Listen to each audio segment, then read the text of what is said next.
Ladies and gentlemen, welcome to the Extraordinary Family Life Podcast. We are your hosts, Greg and Rachel Denning. Today, sadly, we are apart across the Atlantic Ocean from each other, but we're still going to record and share an awesome and relevant message with you guys and talk about today about how to being do it spread all. too thin. Yeah. How to do it all, quote unquote, even though you can't really do it all, but we'll talk about how to do more and be more effective at it. And how do you take care of your spouse? Well, no, how do you take care of yourself first? How do you take care of your spouse and your children? And then if there's a lot of children, like some of you have big families, and then your other duties and responsibilities, your work, your church, your Passions, community, your interests, your hobbies. Like, there's so much going on. How do you do it all? We're going to talk about that. Without getting burnt out, without being overwhelmed all the time. So there's a lot to talk about. This is I'm good. excited. I hope you have some answers, because this is something I would love to hear from you. You've been wondering the same thing, how to do it all? I've been wondering the exact same thing. Like, how do we do this? No, that's actually one thing that you and I have figured out and dialed in. So we can relate. First of all, we can totally relate to this because we were there. And for those of you who are new to us, we have 7 children. We have multiple businesses that we're running, multiple investments that we're managing. And to top it all off, we love, like crazy love, international travel. Take our whole family and wander around the planet. And that adds a lot of logistics. And there's a lot going on. So we're trying to figure it all out and manage it all. And like, how? Because the vast majority of human beings, they put their attention on like whatever kind of is hurting. They get a pain point. And so they put their attention on it. And then that thing starts to go well because it's getting attention. But then what happens is the other things start to settle. And they're like, oh no. And so they let that neglect a little bit. They set that down and pick the other thing up and like, oh, okay, this is okay. And like, oh no. And so they're like constantly picking up. So you're like juggling all these plates down. And at some point, unless we figure out like what we're going to talk about today, unless we figure out how to do it effectively and consistently, sustainably. And make it sustainable, yeah. Yeah, that's the word. So unless we can figure out how to make it sustainable, then it's just this constant picking up, setting down, picking up, setting down. And something or someone is always being neglected. Mm-hmm. And that's just not a fun way to do life. So yeah, good stuff. We are apart right now. You are at our home base in Portugal. I'm actually here visiting my family in Georgia, the state, not the country.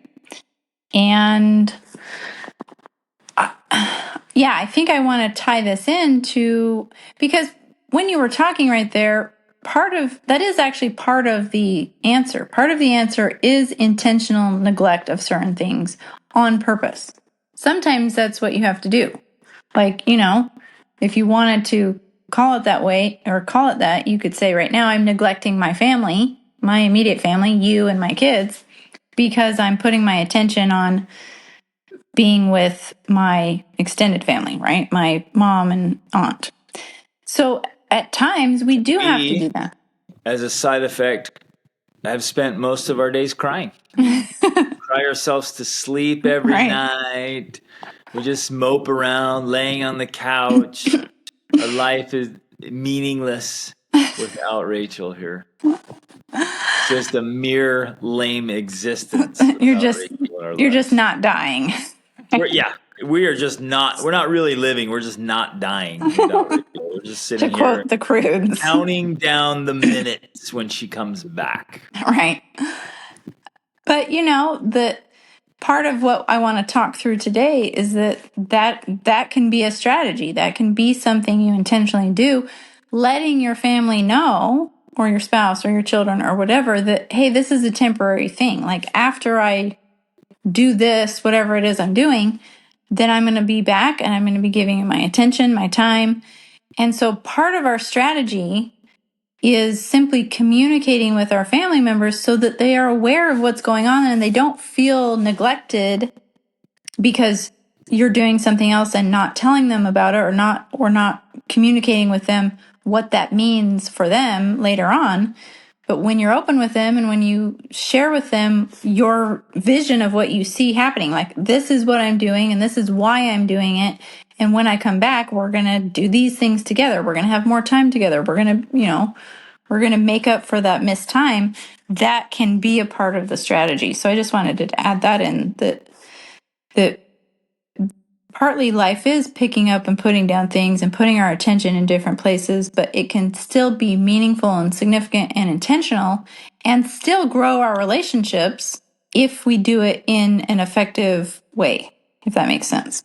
Yeah, but the one thing that I was thinking of while you were sharing that is like the only way that works is in a very high trust relationship. Yes. Because absolutely. if you say, no, it's only temporary, well, is that true? Is it accurate? Have you followed through on what you've said before? Or is this Right. one more moment of you blah, blah, blah, blah, blah, making promises and not keeping them, right? So is it truly temporary? Because we see couples all the time. One of them will make a promise like, no, it's just for a short time. We just got to do this. And that short time turns into years or decades. No, that's a really good point. By a short time, like weeks at the most.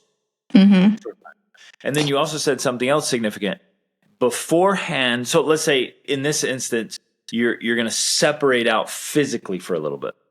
So whether it's a work trip or family trip or a personal retreat or whatever, this is what I tell my coaching clients. If you're going away, you have to give them time before and time after.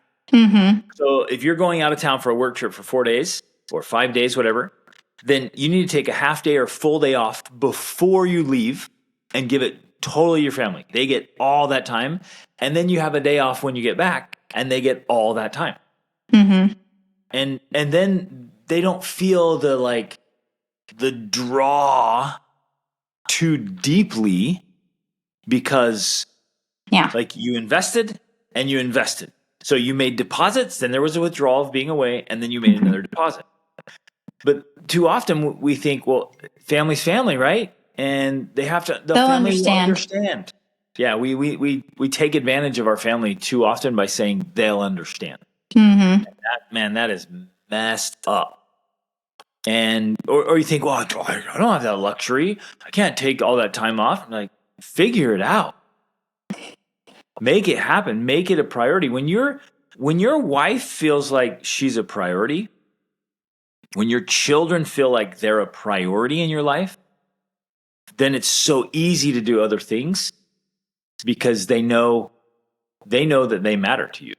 Yeah, exactly. Yeah, I think what you said there is a very key point to everything I laid out before, that it does only really work when you have high relationships with high levels of trust. Yeah.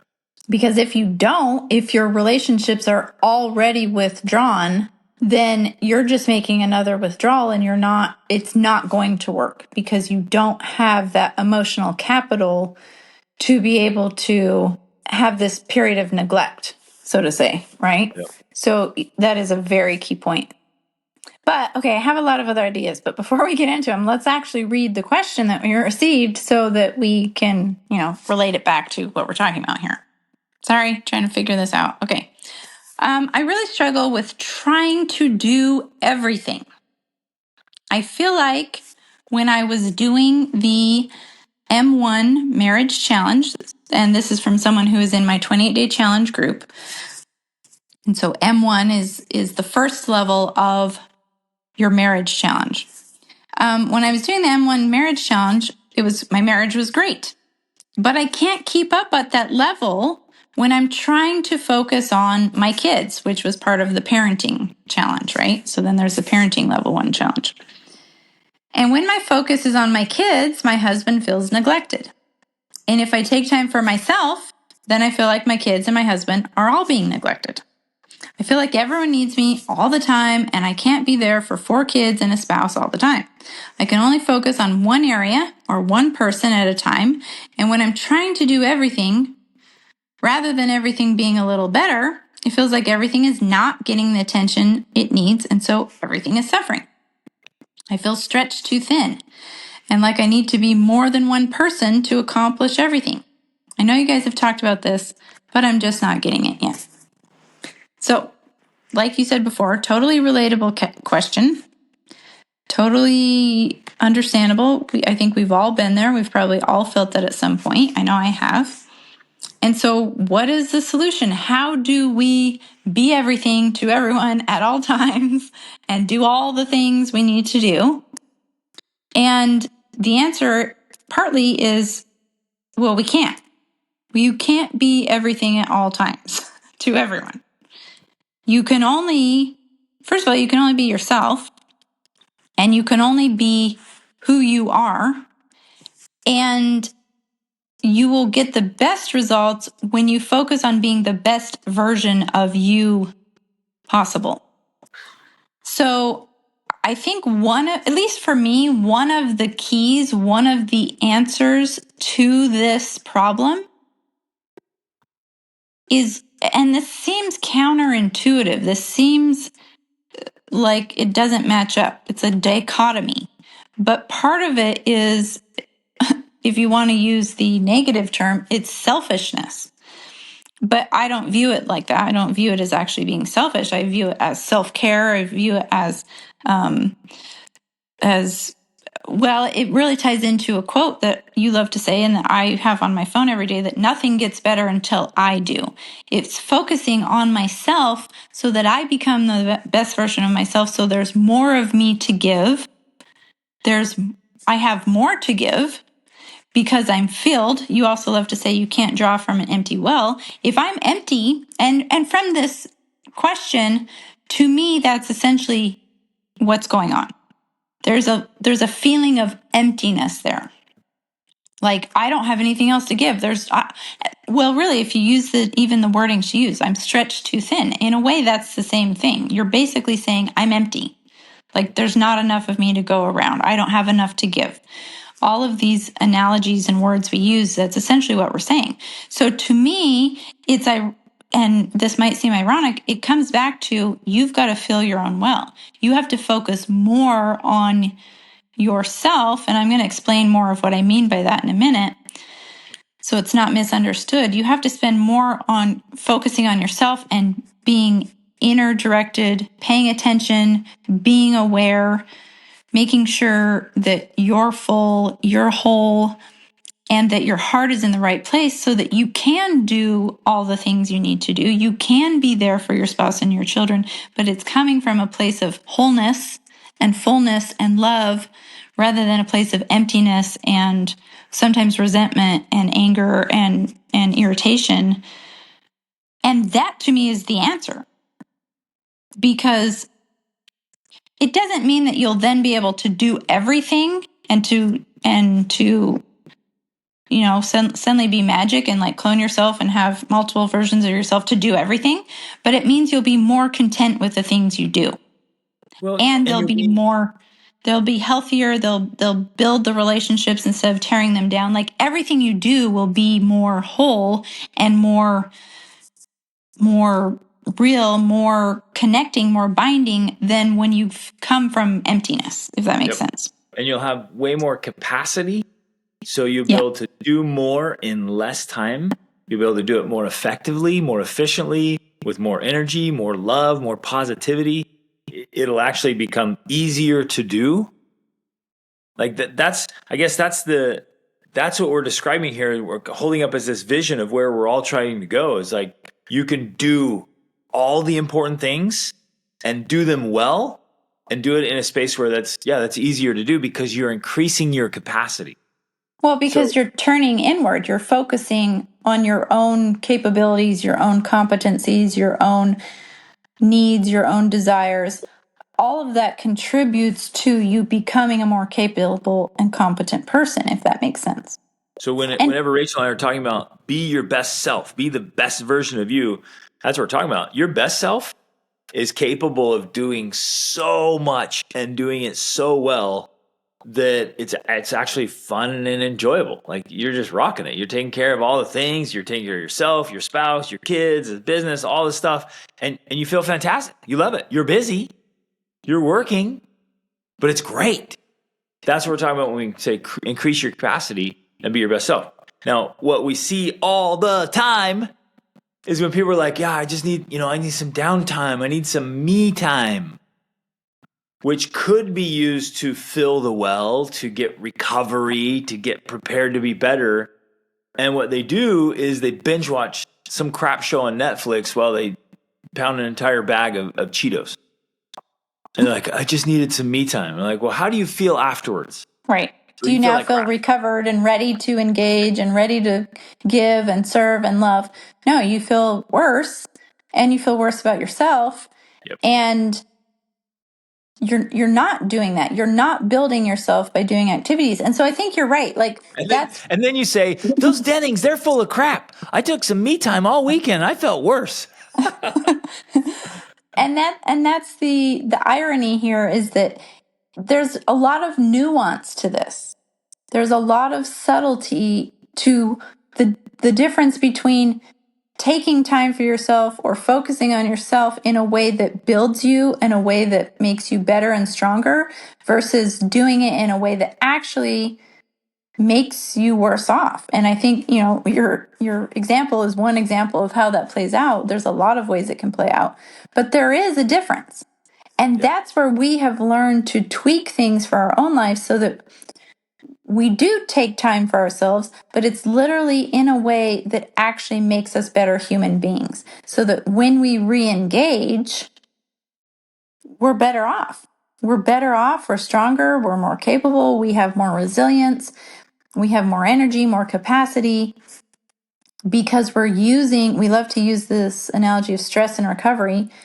We're using this recovery time to be able to take on more stress, more challenge, more obstacles. But you have to be so strategic about that, because otherwise it doesn't turn into that. It turns into you binging on food or entertainment or social media or whatever, which then it's a downward spiral instead of an upward spiral. And so we want to get into the habit of these activities that produce an upward spiral rather than spiraling us downward. Exactly. If that makes sense. And as tempting as it is to just kind of watch some videos or scroll, because you're like, I just need some downtime. I need time away from spouse or kids or work or stress. And so, like, this kills me. Like, full grown men who are husbands and fathers, businessmen, they come home and they play video games like little boys. And like, what is going on that in no way, shape, or form is helping you level up as a husband, a father, and a businessman? Like, well, specifically as in your capacity to be a better husband and businessman, because you're not engaging in that role. You're buffering. You're buffering. Exactly. You're avoiding it. And wives will usually turn to social media. They're like, and they'll lock themselves in the bathroom and then scroll. And it feels good for a minute. Like, it feels because of those dopamines hit. Yeah, the dopamine hits, distracting. You're like, oh, that's great. But rarely do you find anything in there that's helpful. It's giving you tools or strategies or refilling you or helping you be more optimized and to recalibrate and reset and re-energize to come back and be like, I'm ready. Let's go. Yeah. It's just like, my little temporary bathroom vacation is over. Now I resentfully have to go back to exactly engaging with my kids and dealing with their fighting. Yeah, you come out at the same low state you went into, or even sometimes worse off. Yeah, exactly. So let's talk about the specific strategies of how you actually do this, because all of this sounds great, of course, but like, what does it actually look like in the day-to-day? Yeah. And I know that for me, this is going to be difficult for me to describe what it actually looks like, because back to the nuance, back to the subtleties, there's a lot of subtlety here. And I really feel like your heart has to be in the right place.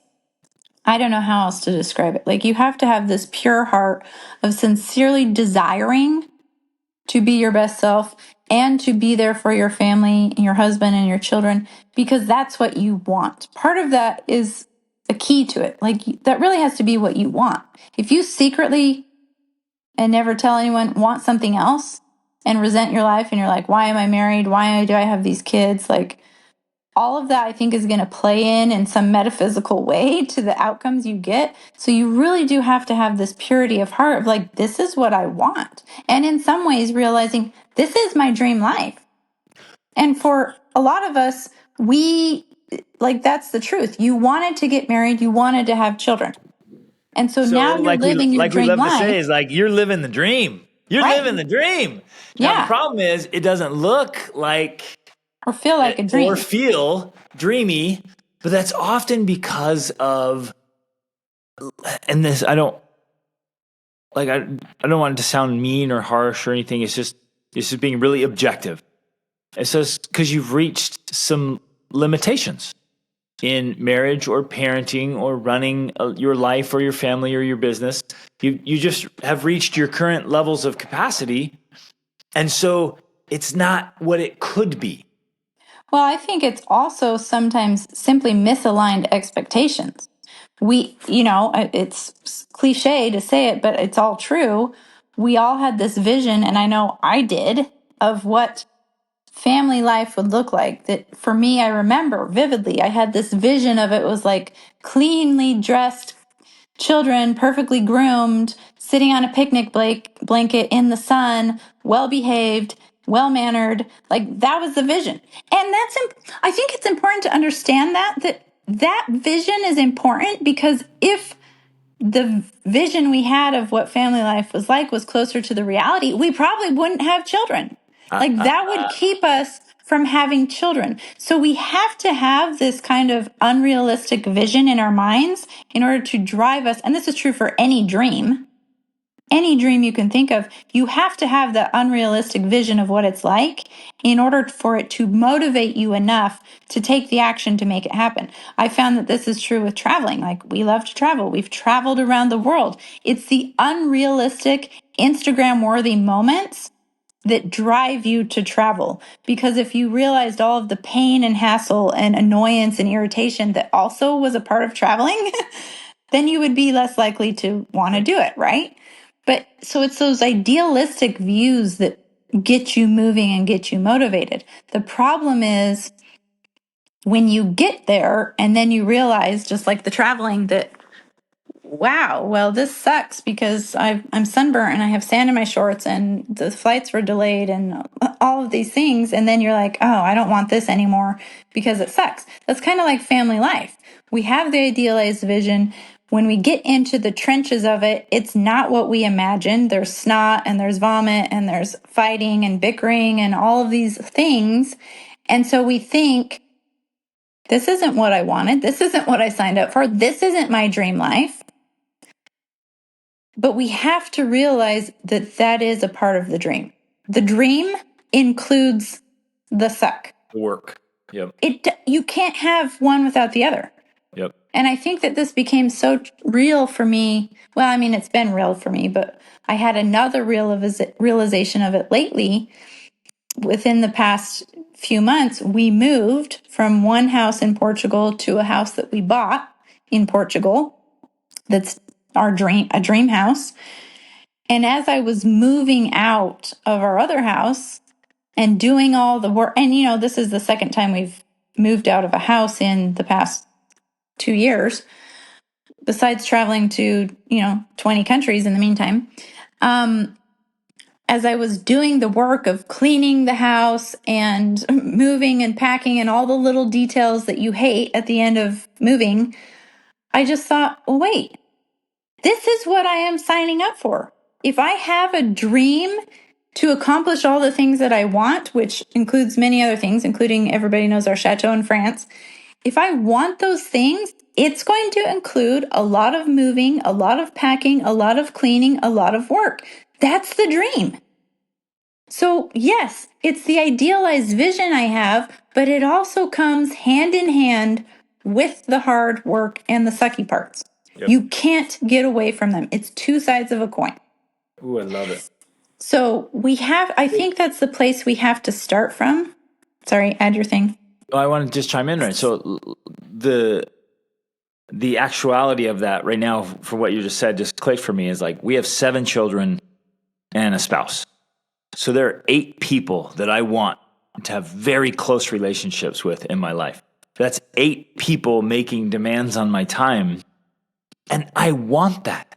I signed up for that. I want to have incredible relationships with each of my children and with you. So that means a lot of demands on me. And when I frame it like that, it's like, that's what I want. I want those relationships. So therefore, I want the demands. Exactly. And so then I lean into the hard work. And men know, and this isn't derogatory, ladies, but women are a lot of work. And so if you want a wife and a great marriage, you also want a lot of hard work. You signed up for this. You signed up for that. You didn't know that. You didn't know that when you got married. You had the dreamy idea of like, oh yeah, hey baby, a lot of smooching, making out all the time, all this great stuff. But women are hard. Wives are difficult, and they're a lot of hard work. So that's what you signed up for. So lean into it. Right. And the same with children, of course. Like, you wanted the children and you want the relationships with them. It is going to come hand in hand with being a lot of work. Yep. And so what I was going to say here is that ultimately that's where we have to start from. We have to start with this purity of heart, realizing I wanted this dream. Hopefully you wanted this dream, or at least you have some dream that you want. And that also means I want, at least on some level, the hard work that comes with it. That's what I want. Well, and the reason you would want it, because some of you might now, right now, might be thinking like, "Well, I don't want the hard work. I don't want that at all. Like, I didn't sign up for that. I don't want that craziness." But I think one way to think through that is like, well, I want it because that's what brings what I ultimately want.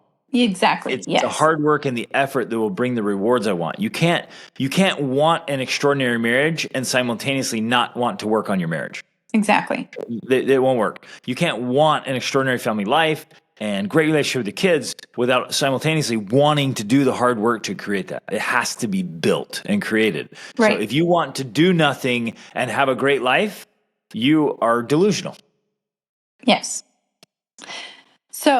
So we begin there. We begin with having this understanding, this vision of like, yeah, this is what I signed up for.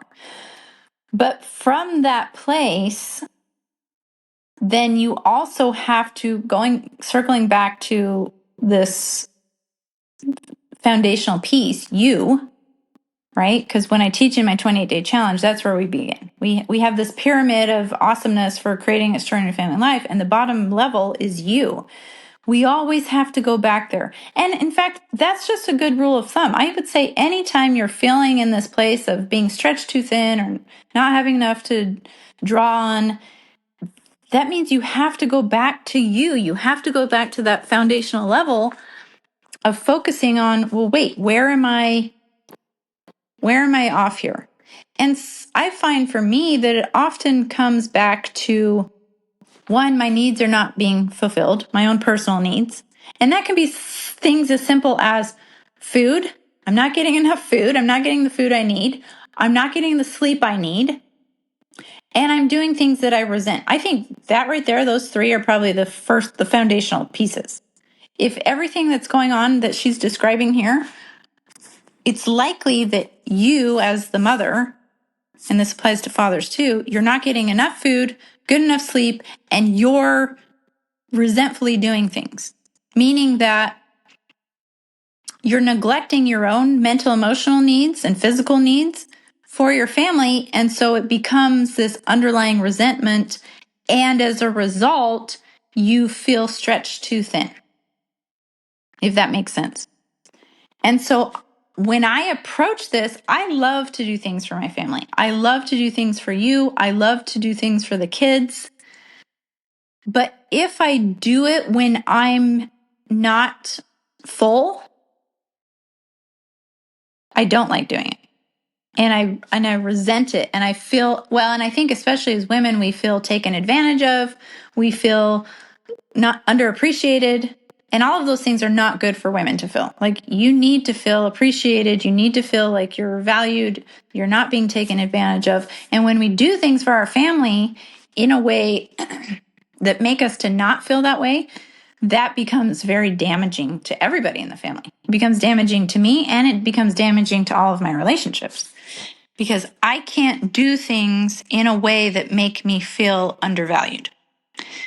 So I'm very careful about how and when and where I do the things that I do, so that I am not doing them in the wrong state, right?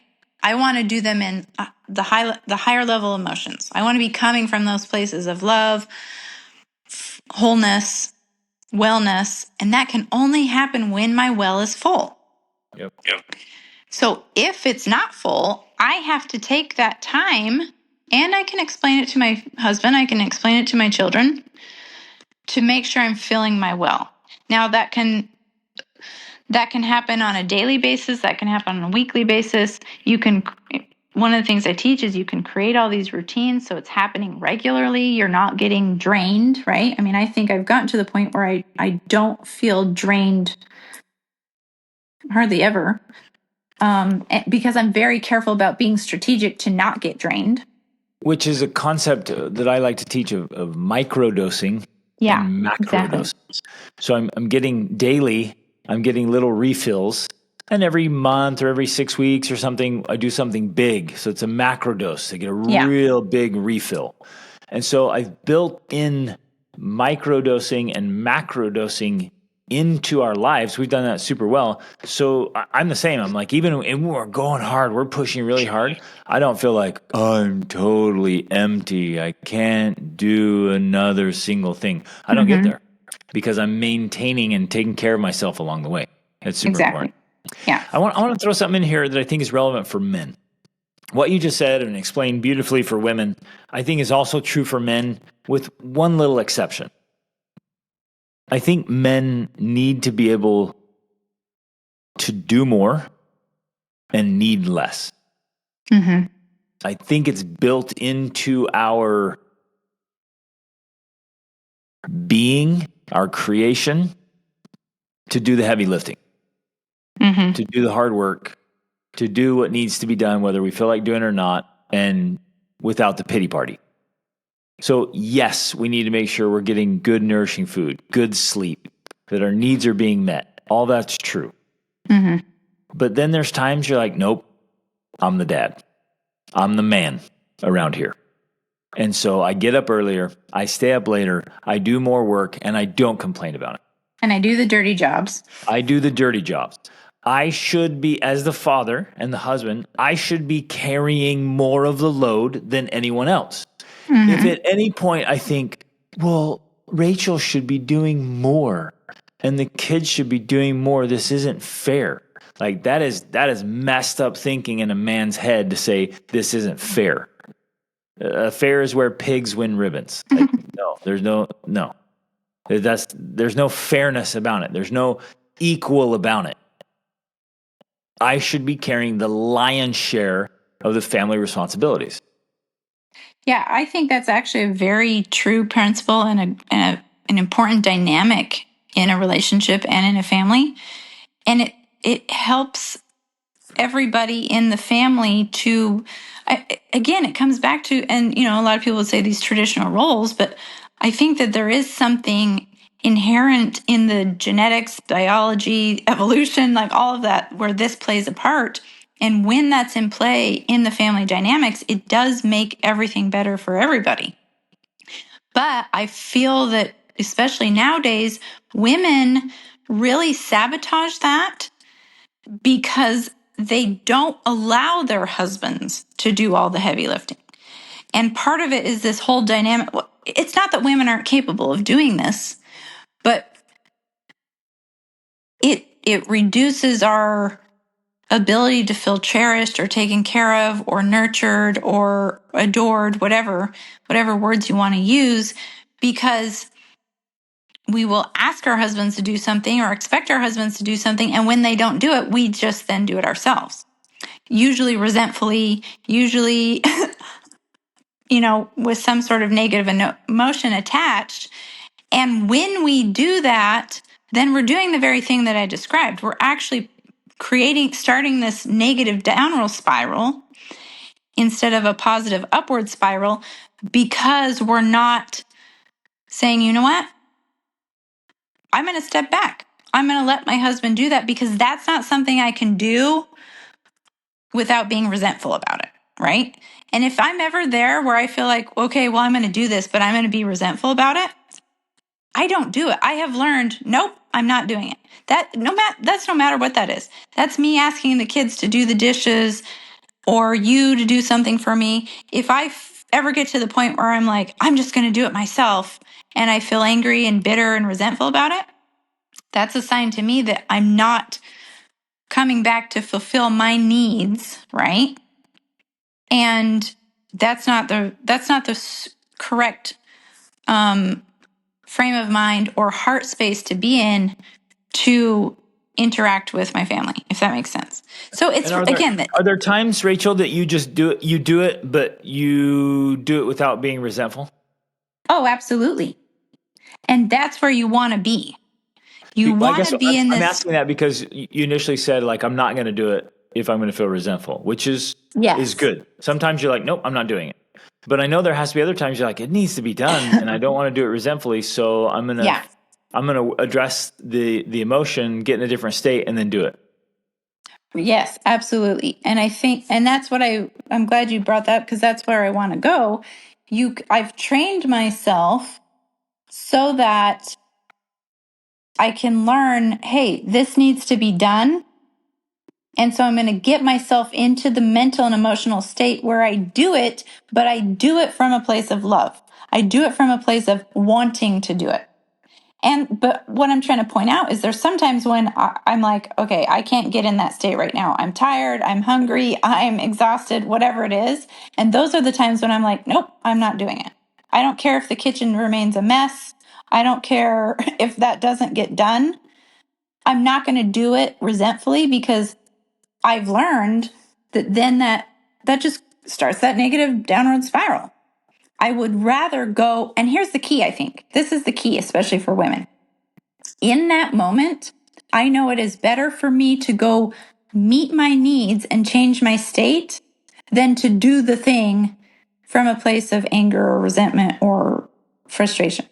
So I will go focus on me. I'll go feed myself if I need to. I'll go get some sleep. I'll go take a shower, because for me, a shower is very relaxing and rejuvenating. Like, I'll go do something like that makes me feel better. And then I'm in a better state. Then maybe I come out and I'm like, okay, great. The kitchen's still a mess, but now I feel better. And so now I'm going to joyfully, happily choose to do it and perhaps get the kids involved or whatever. But I'm coming from a better state, a better place, a better mind to do it, rather than being angry and grumpy and nagging and yelling and getting upset at the kids because I didn't meet my needs first. Does that make sense? I love that. And visually, I can see it. Like, here's the obstacle at this level. And if you come at it down here in resentment or anger or frustration or bitterness or whatever, like, it's this huge obstacle. Mm-hmm. But if you step away and reset and then come back at it up here in this higher state, then it's this little obstacle. It's a bump in the road. No big deal. Over this, I can take care of this because it's so small. Because like I like to say sometimes, you've outgrown your problems. You've outgrown your obstacles. You've transcended them. And you come back to a totally different state. Yeah. So it's difficult to totally lay out the strategy here, but I'm trying to illustrate it with these examples that it requires you, first of all, having the right vision of your life and what you're trying to create, and then recognizing and being aware, especially for women here, but I think some of this applies to men, being aware of how you're feeling and where you're coming from mentally and emotionally when you're engaging with your family. And if it's constantly, chronically from a state of anger, irritation, resentment, you're literally creating what you don't want in your family. You are causing or contributing the very problems you're complaining about. And that's hard to hear, but it's the truth. And in that state, it makes you so inefficient and ineffective. So absolutely, meeting your needs, meeting the needs of your spouse, your children takes so much longer and so much more effort. So it seems really hard, and maybe you're listening to this and you're like, I'm doing those things, but it's so much work. That's what we're saying. Is like, well, man, you got to get in a different state where doing these things is literally so much easier to do because you're in a better state. You're more capable.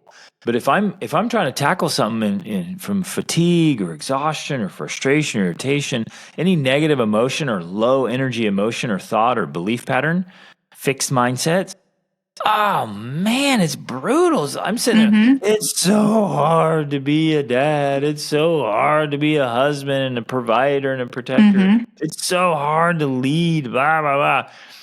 When if I will level up as a man, then meeting the needs of my wife and my children and businesses, all the things is so much easier. And it's more enjoyable. I want to emphasize this wording that you're using, because you're saying, if I will level up. And I think really if we could get down to what exactly that means in a moment to moment basis, I think truly that means leveling up your emotional state. Because if you Google an emotional, I don't even know what they call it, but it's like a visual of different levels of emotion. There's emotions, and there's like neutral emotions, and then there's all the negative emotions below that, and then there's all the positive emotions above that. And if you can look at those, there's things in there like productivity or gratitude, or of course joy, and then there's irritation, frustration, on the negative side. And so I think if we come right down to what it means to level up, essentially that's what we're talking about. Level up your emotions, move into the positive state emotions. And when you move into those and you stay in those and you operate from those and you make decisions from those and you interact with your spouse and children from those higher level emotions, that's ultimately what we're talking about that's going to change everything for you. Because if you're not getting the results that you want and you're going through the motions and checking the boxes and doing all the things, but you're still not seeing the results you want, it's often because you're still not operating in those higher level emotions. You're doing the things, but at lower levels. And that does not produce the same results. You have to get yourself into and then stay there as often as possible, those higher level emotions. That is right there what will move the needle. And a lot of good people are just in a flatlining, blah emotional state. They're just there. It's transactional. I had a coaching client who was there. In fact, I've had many coaching clients there. And so we invite them to choose their emotion and then to level up their emotional state. One specifically recently, I said, you got to be more jovial, bro. Like you can't just be just kind of straight line. Monotone.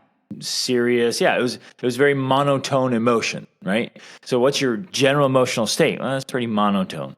But that's kind of boring. And for a spouse and for kids, it's like, boring. I'm like, take that up a couple notches and really lean into it. It was so awesome the last couple weeks. He's like, man, my kids noticed, my wife noticed. Today he's like, strangers were complimenting and commenting on the energy level I was bringing and the positivity and the joy. It's like, this is amazing. It's so palpable. It's so real. People notice. And I asked him, I said, how are you remembering? Do you forget to stay in that higher state? And he's like, yeah. He's like, I forgot. And my kids came over and said, hey, Dad, is everything okay? Are you all right? And I was like, that's perfect. Like our kids are so dialed in, meaning every listeners, everybody, children are just dialed in. They pay attention. They are aware of the energy in the room, and they know the energy you bring. So if you make it your way of being, your standard to be in a high energy state, when you're not, they will notice it. Yeah. Well, and I have noticed that they directly pick up on and emanate those emotions. So and I've seen this happen time and time again. If my energy is low, or my energy is irritation, or my energy is frustration, my kids pick that up and then they carry that into their interactions with their siblings. So I have learned to pay close attention to that. And if I have my kids are fighting or arguing or behaving in ways I don't like, I often recognize that came directly from me because something I said this morning or something I did or if my energy levels are not at those higher levels, or my emotions, my emotional state are not at those higher levels, kids pick up on that.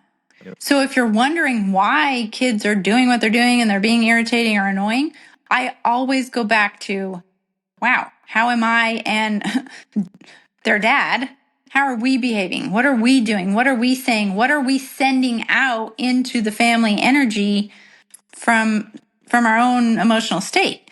That is key. It's huge. It makes a huge difference. And when we can learn to change that, it changes everything.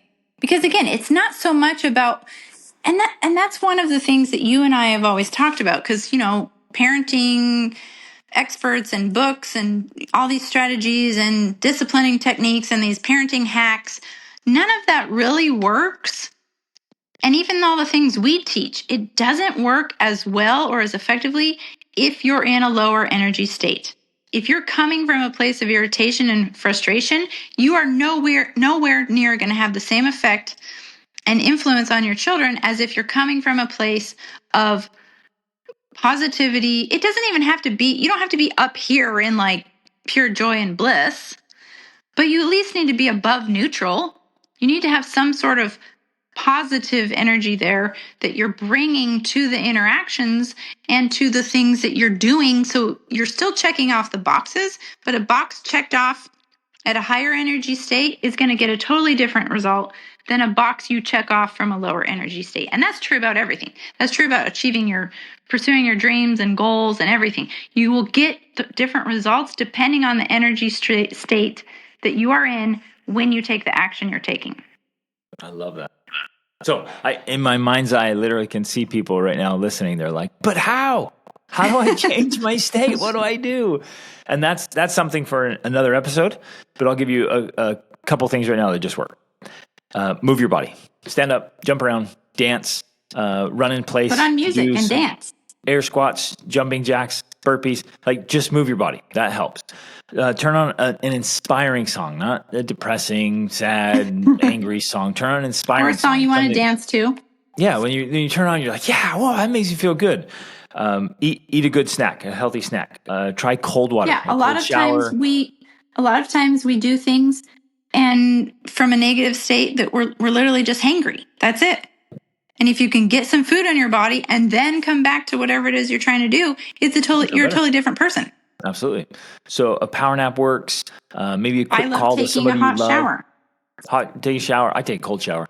Especially if you want to get energized. Cold water is amazing for energizing. Warm water is good for calming. So depending on what you're going after. I think maybe especially for moms and women, I know for me, that's what I need. If I'm feeling stressed and overwhelmed, that's why I go to the warm shower, because it relaxes me. It releases endorphins, like dopamine. It just totally relaxes me in so many ways that then I'm like, okay, I am ready to, I just feel refreshed here. I'm ready to engage. Where the cold shower actually has an opposite effect on me. It makes me feel more stressed. See, and I'm the opposite. Mm-hmm. If I'm beginning to feel stressed or overwhelmed, or I got a lot to do, I'm like, hey, I'm feeling some pressure. The cold shower is exactly what I need. Because you get in there and you're like, oh, let's go. And you get all fired up. You crank up the energy levels, the determination. Your I can conquer the world and slay dragons energy, and then you get out and get after it. So I personally, and I think maybe for men, I don't want to settle down. Like at nighttime before bed, I want to slow down. If I'm in my work day and I got to get things done, I do not want to calm down. I'm not going to listen to calming music, and I'm not going to slow down. I'm going to ramp it up. I'm picking up the energy because I got to get things done. Then in the evening, I'm going to purposely slow lay down and go right into sleep. And I think that's fascinating. I wonder if that could just be a personality difference. I wonder if it's a men versus women difference, because at least for me, one of the reasons I'm going into these negative states is because I'm feeling tight, overwhelmed, wound up, like I'm too tight, right? It's almost like I'm trying to control everything. I'm trying to make everything happen. And with like the warm shower, it kind of releases all that tight, controlling energy where I'm just like, okay, I'm going to chill here, and I'm going to come from a place of like peace instead of control and manipulation, if that makes sense. So it's kind of interesting. That's fantastic. Okay. I'm sure people are wondering like some specific strategies to doing it all, right? Going back to the original question. I wrote down a list of, this is just for me, and Rachel will have some things, already added some great things to it. I got 5 things here, and maybe we just kind of shotgun and hit, you can share some stuff. Number 1, I think at a fundamental level, is we have to get our own personal crap together. Like there's no way we can handle a lot of things. And I've said this before, and I'll just keep saying it. If we're going to have an extraordinary family life, we have no other option but to be really, really good at several things. You can't have an extraordinary family life unless you become really good at several things. There's no way around that. None. Like, there's just several things you have to be really good at, or you're just going to suffer. So in order to do that, you have to get your own personal crap together. So all the best tools and strategies and systems in the world won't help you if you're constantly plagued by your own laziness, by your own demons, so to speak, by your unresolved issues. If you're just constantly bitter, holding grudges, or you're dealing with your own addictions and whatever, your own issues, right? I had a crazy temper when I was in my teens and 20s. Crazy temper. Had I brought that into our marriage and into parenting, it would be like a wrecking ball. Mm-hmm. Anger is a wrecking ball in relationships. And that would have been a personal issue that would just cause so many problems in our family. I have to deal with that. All the stuff we're telling you won't work if you just are just raging monster. So you got to get your own crap together. So do the personal work to get your stuff all figured out so that you're in a good place to use these tools. Number 2, you have to say no to more things. Most of you are still saying yes to too many things. Which seems counterintuitive or counterproductive to what we're saying, because we're telling you have to learn how to do more, but we're also saying you have to learn to say no to more things. And I think how that actually plays out is you're saying no to the things that don't really matter, at least in the family vision you're trying to create, and saying yes to doing more of those things that matter. So you're saying yes, like you said, you have 8 people in your family that demand your time. You say no to a lot of things so that you have enough space to say yes to those demands from your family, because that's what's most important to you. Exactly. So you're saying no to the things that really shouldn't be in your life so you can say yes to more of the time with your spouse, more of the time with your children, more of the time to achieve your big dreams. And this isn't like, there's the obvious stuff, right? Where you're like, yeah, that's lame. It's wrong. It doesn't fit. There's the obvious stuff, but then there's good stuff. You have to say no to good things so you can say yes to the most important things. This was an absolute game changer for our family. And it was hard at first. It was hard to say no to all the social functions and all the expectations of other people and all things we were supposed to do and even some things we wanted to do. We just had to be delivered. Like, nope. Even things I just absolutely loved to do before we got married. Once we had kids, I was like, nope, I'm not doing that until my kids are old enough to do it with me. And so I said no to a lot of things, and it made all the difference. So say no more. Now, I know a lot of you listening, and because it's come up in coaching sessions, you're like, I do that all the time. I say no to everything. I promise if we sat down and I did like this thorough inspection of your life, I'd be like, dude, there's still 100 things here you need to say no to. And I know you feel like you're saying no a lot, but there's still more things you need to say no. If you feel totally overwhelmed and stretched too thin, I know there's more things you need to say no to. And a lot of you are kind of getting swept into the cultural thing right now, this of being like the taxi driver. You're taking your kids everywhere and you're having them in everything. You're just running around nonstop. You're involved in too much. That's a common problem. That's definitely been a key to, I would say, our family's success here is that our kids actually aren't involved in a lot of things, if hardly anything at all. So they're not going to lessons and classes, and we're not driving them all over the place. We travel around the world with them, and they teach themselves how to, do things. But we spend a lot of time at home together because we're not out driving around to all of these things. Like, it's just not a part of our family culture. And that's made a huge difference overall because we end up spending a way more time together because we're not spread apart and spread around, in all these different directions. So it does really make a huge difference. In fact, I saw a reel on Instagram recently from a podcast, and it was some sort of psychologist or something saying American sports are ruining families, And basically that premise where these families are going out pursuing sports for their children that's actually causing the harm that they don't want because of the way it's structured and whatnot. That's so interesting because it seems like a family thing. It seems like you're doing it for the family, but it's a segregating thing. It's dividing and separating out the family. Now, we love sports. We love music. We love theater. We love all the cool things.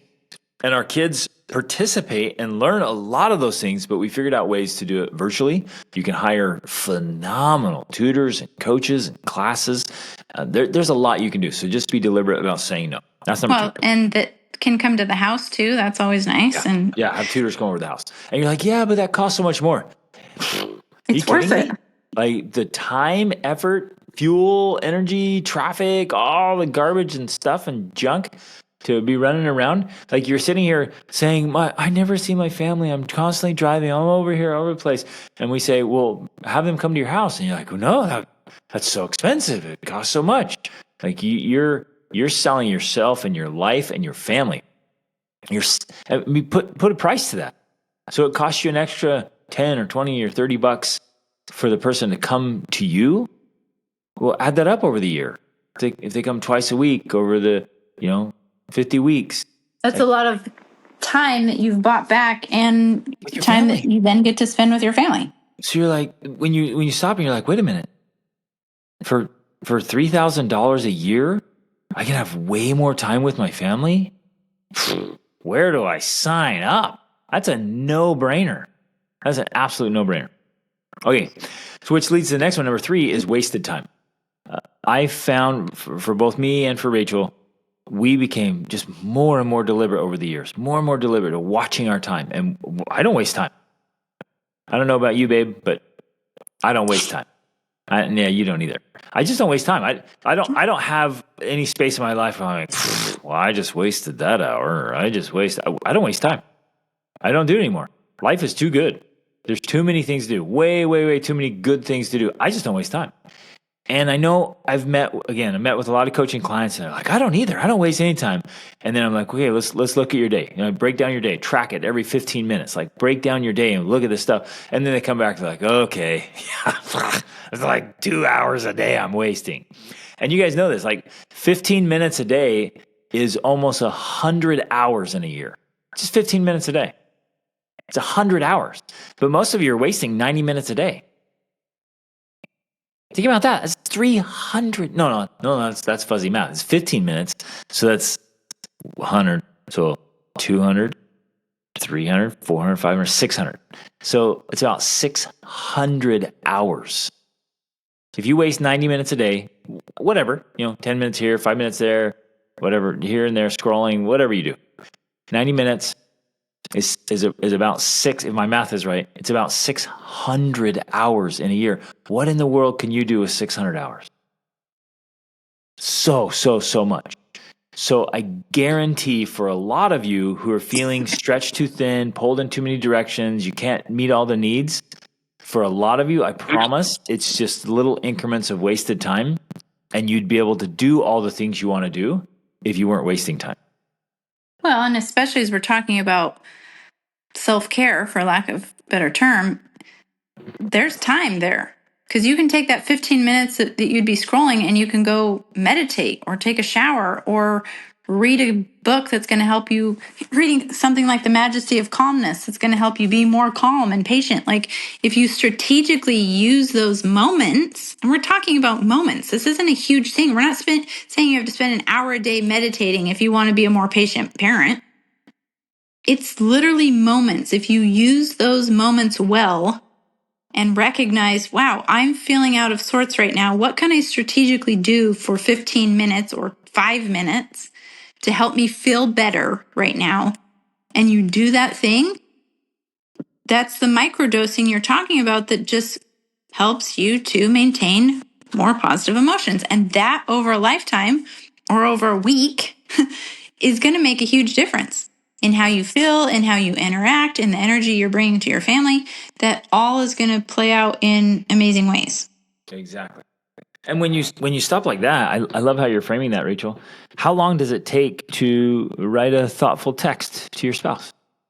30 seconds, 60 seconds. How long does it take to write a little note to your kids? The same. Or so if you have 5 minutes or 10 minutes, like sitting down with a kiddo and just cuddling up with one of your little ones, or just asking your teens to how their day was, how their event was, what's going on, what they've been thinking about. Like, it's so easy to do that.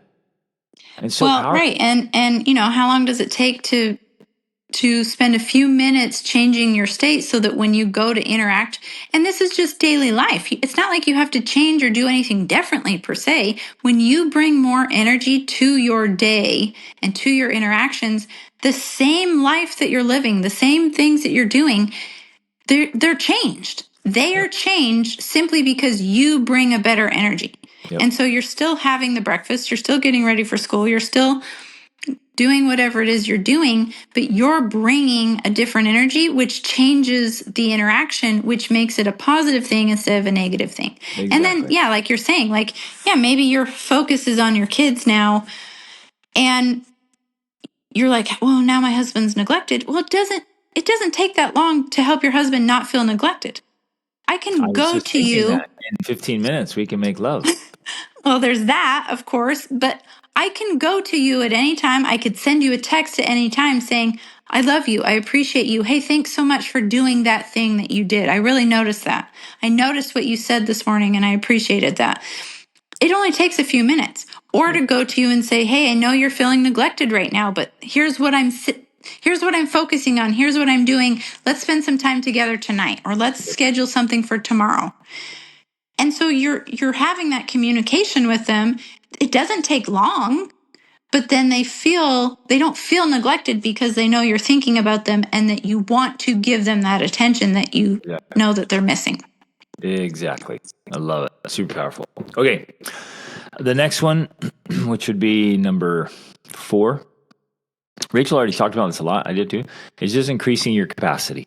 Just deliberately do something to increase your capacity, meaning figure out how to do more in less time. And this can be an incremental thing. I know you have different approaches per se, but we're talking about like 1 or 2% better. Like, how can I make washing the dishes 2% faster, right, than I used to? Or making a meal, or cleaning up, or whatever the task is, whatever the errand is, whatever is consuming your time. Like, how can I, you can do 1 or 2%, or sometimes you can do 5 or 10%. You just stop and say, how could I do this 5 or 10% more efficiently, more effectively? And it's amazing. If you went through and you found 10 things that you do regularly and you did each of them 10% faster, you're going to free up even 2% faster. Time. I mean, so much time. It's really awesome. And so it transforms your life. You just think, is there a better way? That's one of my favorite questions. Is there a better way? Is there a better way to do this? Is there a faster way to do this? Is there a more effective way to do this? If you start asking, you'll find ways to do it. And some of that has to include outsourcing. Just handing things off that somebody else can do. It'll free up so much of your life. It's amazing. Then the last thing in this was you don't want your spouse to become more autonomous. I don't want Rachel, unless your spouse is a little bit too needy, but often a spouse becomes needy because they feel their like needs aren't being met. And so they feel neglected, so they start to behave in needy ways. So if you meet their needs, then the neediness kind of melts away. But you also don't want them to get to the point where they don't need you at all. Right, exactly. That's where I was going. So the last thing I want is for Rachel to just become super independent and autonomous for me, and she's like, well, I don't need you. I don't need you around, and so I don't need you to listen to me. I don't need you to help with the hard jobs. I've got them. I can do them. I don't need you. Right. That's like a very dangerous place for a relationship to be in, because if you don't need your spouse, then what's the point of them being around? Right. And so the reason I'm going here is because sometimes I think it's like, oh, my spouse is making demands. My spouse needs things from me. Mm-hmm. That's exactly what you want. You want your spouse to want you. You want your spouse to need you. You want your spouse to be making demands on you. That's a very good thing. Where else would you rather have him go? Or her go? I can't think of any other place you would want your spouse to go. So be careful with this one. Mm-hmm. It's easy to be like, again? You need me again? And it's easy to become resentful or frustrated. Like, no way. You want your spouse to come to you to have their needs met. Mm-hmm. So don't do anything to turn that away. And that's true. That's true mentally, emotionally, physically, sexually, like all of that. If your spouse is coming to you because they have needs, they want and need things from you, we have to learn to restructure and look at it in a fresh way so that we're like, wow, this is actually a good thing. Yep. And I know, I've talked about it before in my own sexual journey, that was something I had to restructure. I had to view, because I used to view it as like, oh my gosh, this is another thing on my to-do list. Greg wants sex. To-do list. And that felt like a chore. But when I reframed it, so I'm like, no, this is a good thing. He wants me. He wants me. That's what I want. Women want to be wanted. So why am I not wanting that now, right? You have to restructure that so you see that this is a positive thing. And if I didn't have this in my life, we wouldn't have a relationship or a great relationship. So you reframe it and view it as like, no, this is back to the whole dream. Like, this is what I signed up for. This is my dream life. This is what I wanted. We may not have been cognizant or aware of it when we got married, but signing up for marriage is I signed up to meet your needs. Yeah. That's part of the marriage contract. I think a lot of us sign up, we're like, no, I'm getting married so all my needs can be met. Right. Which is partly true, but you're also written into that as like, oh, I'm also signing up to meet my spouse's needs. That's why we're there. My spouse is getting married. Exactly. To have her needs be met by me. And so it's part of the deal. But built into this, that's not it. So number 5 on my list is teach your kids to be more autonomous. Not your spouse, your kids. You don't want your spouse becoming more independent and autonomous, but you definitely want your kids to become more independent and autonomous. Absolutely. That's the journey of raising children to adulthood, is they progressively become more autonomous. So if you have a lot of children and they're very demanding, and you notice like, what are they consistently asking for? And you quickly realize like, wow, they're asking me to do a lot of things that they could be doing for themselves if I just show them how. Yeah. So instead of doing it for them chronically, teach them how to do it. And so you're like, okay, my kids are constantly asking me for their laundry. They're constantly asking me to cook something, make something, get something. They're constantly asking me to go reach something that's out of reach. Like, I'm restructuring everything in my family. I'm going to take tomorrow, everybody in this house is learning how to do their own laundry. tomorrow, everyone in this house is learning how to use the air fryer and make 3 or 4 different meals that they can go make on their own. And I'm buying food, not cheap, crap, unhealthy food. I'm buying healthy food and teaching them how to make it so they can have snacks whenever they want. All the things they keep asking me to get their height, I'm putting them in the bottom cupboard. Like, we were structuring or I'm buying a step stool. Yeah, like whatever it is. Like, what are they asking for? Teach them how to do it. And you want your kids to become more autonomous. Yes, you want an awesome relationship with them, but there are so many things that children are asking for or demanding that they can do for themselves. And just right there, I think there's probably 3, 4, 5 things that you could teach your kids that would free up tons of your time. And this also for me, this ties into what I was talking about before with the resentment and the irritation, because I would often find myself doing things for my kids that they asked me to do and feeling, even in the slightest way, like a little bit irritated or annoyed or resentful about it. But when I pay attention to that and I think, no, that's something you can do for yourself, and I tell them that, and I'll say, can you get me some water? Can you get me a drink? Can you get me a fork? Nope. You can do that for yourself. And especially if I contrast it with something else that I'm doing, that's something they can't do. I'm frying the eggs, or I'm doing this and you can't do that. You get your own milk, you get your own drink. And you're teaching them moment by moment to be more autonomous and independent. That's huge. And it helps me feel better. It helps me feel better about myself, and it helps me feel better as a mom, because I'm like, I'm teaching my kids to grow up. I'm teaching them how to be more independent. Yes. So it's really huge. So it was true for us that there was a time period where, like, when we were really frustrated or overwhelmed or felt, burdened by the demands of kids, it was because we as parents had not yet trained them to do more things. And we were doing too much for them. Exactly. So the more we leaned into training our kids to be more capable, the easier it got to be a parent. Yeah, and I understand the resistance to that, because I've often thought and believed, and it is true sometimes, where I thought, well, I don't have time to teach them how to do it. Like, it just needs to get done. But I realized that in a lot of ways was a lie. I mean, sometimes that's the case. But yes, maybe it takes me a few more minutes in this moment. And it doesn't even have to be, it can be what you said, like, oh, tomorrow we're taking the day to learn laundry. But it could just be the very next time your kids are like, I don't have any pants to wear or underwear. Then I say, okay, I'm taking this moment right now to show you how to start the laundry. Go grab your clothes, bring them down here, and I'm going to teach you how to do it. And it takes me a little bit longer, but now they're learning how to do it. And so it's an investment that over time pays off in big ways. Exactly. So see it as an investment. An hour or 2 up front will save you dozens of hours over the next year. Yeah, exactly. And if you do that multiple times, man, you're just freeing up so much time. You guys, when we're optimized like this as parents and spouses, it's incredible how capable you become. And you end up accomplishing so much more in less time, and then you have free time in addition to that. So you're like, look what I got done. I got all this stuff that used to take me forever, only took me a short time, and I still have free time. Like, this is amazing.